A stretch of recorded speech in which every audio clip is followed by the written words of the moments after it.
Hey, how's it going guys? I'm Ryuz and welcome back to my channel. I hope you're doing well. A little situation update before we start. It's been a really rough 2 weeks for me. The new job was horrible, the agency lied to me about the new job, I injured my hand, the work was tough, so I escaped to another city to find a job. Right now I am still not working. So I'm currently using this free time to make some videos. Before we get into the deck rundown, we got some card adjustment. So first up we have Kagewani. I guess they finally realized that a 5 attack Shigami on your first turn would be a problem, especially when you can give it a piercing. Then we have Hidden Breath. It also got nerfed. It no longer gives +1 until the next attack. I actually never noticed it gives +1 attack, but I guess it's good that they nerfed it. Kagewani SSR also got nerfed. They removed the +1 attack. Let's be honest here, her SSR is already pretty underwhelming, and you already hit one card in her basic ability. She's not the second coming of Ashura. I don't think they need to murder her like this. The next card is Dodomeki Eye of Insight. I think we all see this coming, and now that they drop her health to 5, it is easier to snipe her. Then we have Retrace Destiny. It also got nerfed. Yeah, I also saw this coming because last time we have a card this good, it also got nerfed. It's really a shame. Every time Blue Shigami got a good stuff, it gets nerfed to the ground. And that was the last of the nerfed. And for the buffs, I have no idea why they didn't do this in the first patch, but here we are. Kusa got her form buffed. Her Light of Courage now gives the same effect as Shiranui's Evolve. That is a good upgrade, I have to admit. Light of Tranquility now also gives a puny 1-point heal. This is super underwhelming, let's be honest. Why can't you give it at least 2 points? It's not gonna make Kusa broken, it's only gonna make her see play a little bit more. Her Evolve also got a nonsensical buff. On activation, it now triggers the current form effect. It is so situational, I don't think it is worth mentioning. And that's about it for the card adjustments, so let's jump straight into the deck rundown, shall we? Well, I've been wanting to use Yamakaze for a long time now, and I finally have an excuse to use him. Garuda decks tend to play really late game, so I thought by adding Yamakaze we can increase the damage, and with adding Kanko we can also deal more AoE damage with his Foxmark. Sadly, Kanko isn't as powerful as he used to, but he's still very handy now. The playstyle of this deck is very simple. Kanko and Garuda will be attaching their Foxmark and Feather respectively.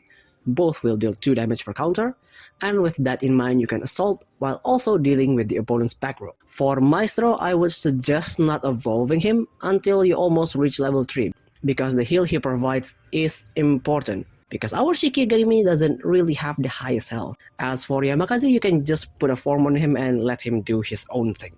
Try to save Charge and Storm for when you're sure you can kill your opponent, because those cards will let you deal easily 15 plus damage in one turn. Here's the card priority list. For the higher priority, you definitely want Heavenly Wings, because that 2 damage might seem small, but if you continuously spam them every turn, it will be dangerous for your opponent. Kanko Evolve or Unstoppable Force is good, but I would lean toward the form so that we can close out the game even faster. Demonic Tune is a fun card to pull off because most of the time the opponent will not be expecting it. Transformation Scythe is our key card to deal damage safely, and if the opponent has Feather attached, this also becomes a hunt card with immunity.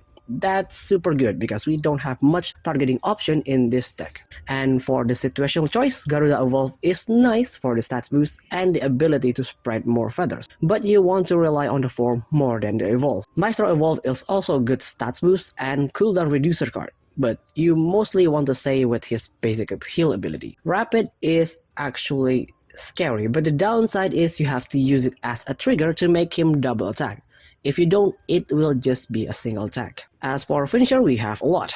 Once we reach level 3, this deck will break out all kinds of hell. Yamakaze Evolve will just steamroll with his attacks. Storm will easily shave off 18 points of your opponent's health. Thundercloud Blast is just straight up 5 damage to the face. And Lord of the Dragon Lair is an infinite use form that you can use to tank opponent attacks. And that's about it for the deck rundown. The deck is really fun to play and you don't really need any SSR except maybe for Yamakaze's. By all means, if you want to try it out, it's a really fun and easy deck to play around with.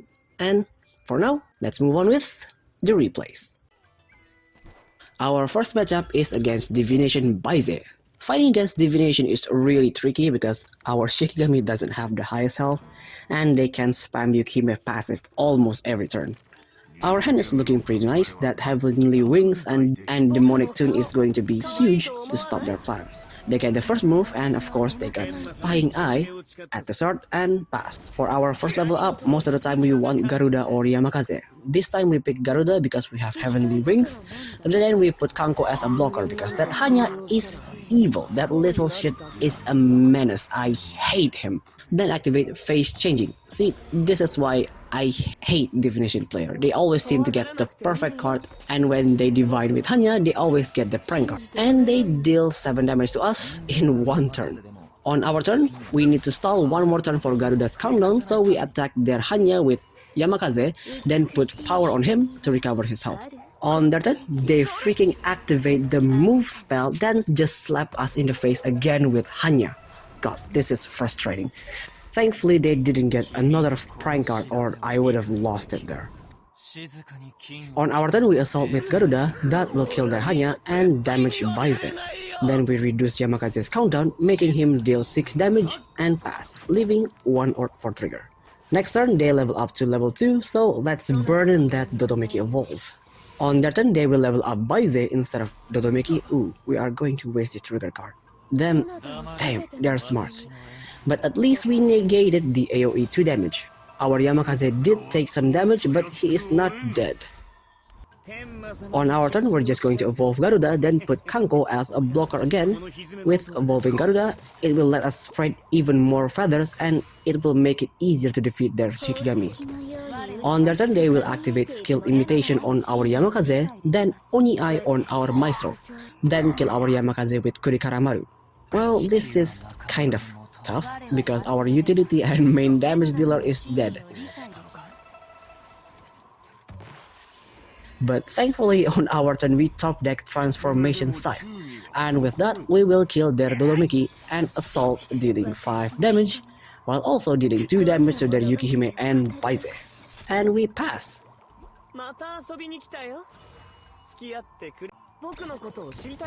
On their turn, they will activate Oni Strike, then assault with Baizhe. That will trigger Yukihime passive, killing our Garuda, then deal 2 damage to us. That 2 damage to us is nothing, but the player stun is annoying.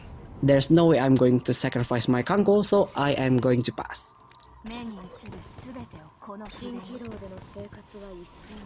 On their turn, they activate Way Around World, but only manage to recover 4 health, then assault with Hanya. Moving to bottom, Retrace Destiny, so that will revive their Dodomeki and pass. On our turn, we will finally evolve our Yamakaze, then activate Rapid just to put him on the combat zone and pass.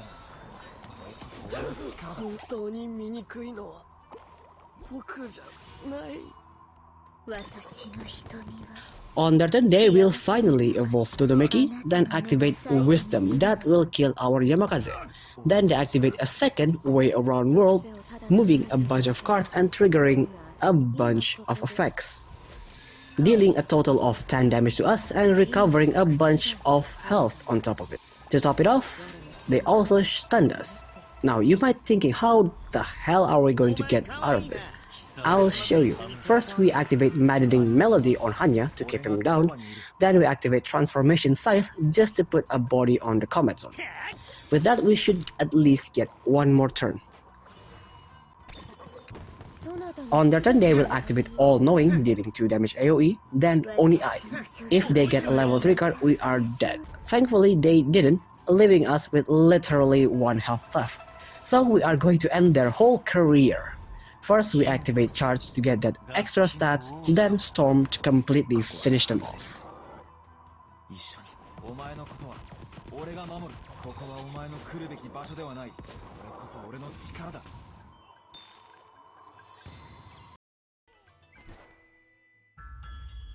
Our second matchup is up against Charge Bakekujira. Man, Charge is in a really weird place. Like, Bakekujira is pretty powerful, but he alone doesn't really do much to support Charge. For Countdown Shigami, we have a lot of ways to reduce countdown, but for Charge, they don't really have anybody to speed up charge except for Hyoribu. When fighting against charge, we should have an easier time than divination, but you still want to pay attention to their charge point. So they decided they want to play smart by putting Enrage on our Maestro and Kanko. Well, unfortunately for them, I am willing to throw away my Kanko for a blocker because I don't want no Kamaitachi attacking my face. On their turn, they will not commit anything and just snipe our Kanko with their Chocho and pass. That's a bad move because on our turn, Maestro will heal all units and we are going to use him to smack the opponent and pass.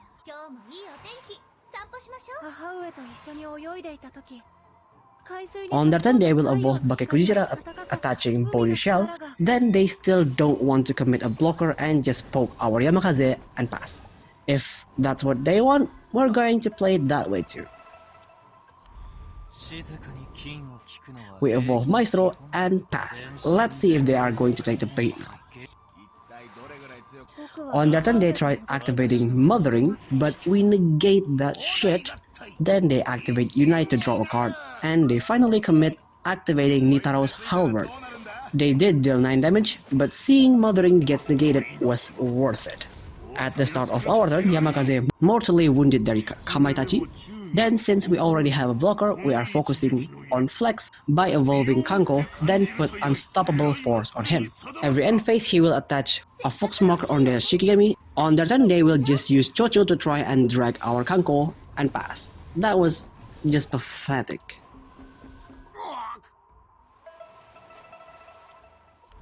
On our turn, we will evolve Garuda, then attack with Kanko to remove the Enrage. We don't want to use Transformation Scythe just yet. Our Kanko is slowly spreading the bamboos. If they didn't do anything at all, their Shikigami are going to get wiped. On their turn, they will attach both Body Shell and Tilt Shell to Chocho, then she will snipe our Yamakaze. Once again, bad choice. Should have tried to kill our Kanko.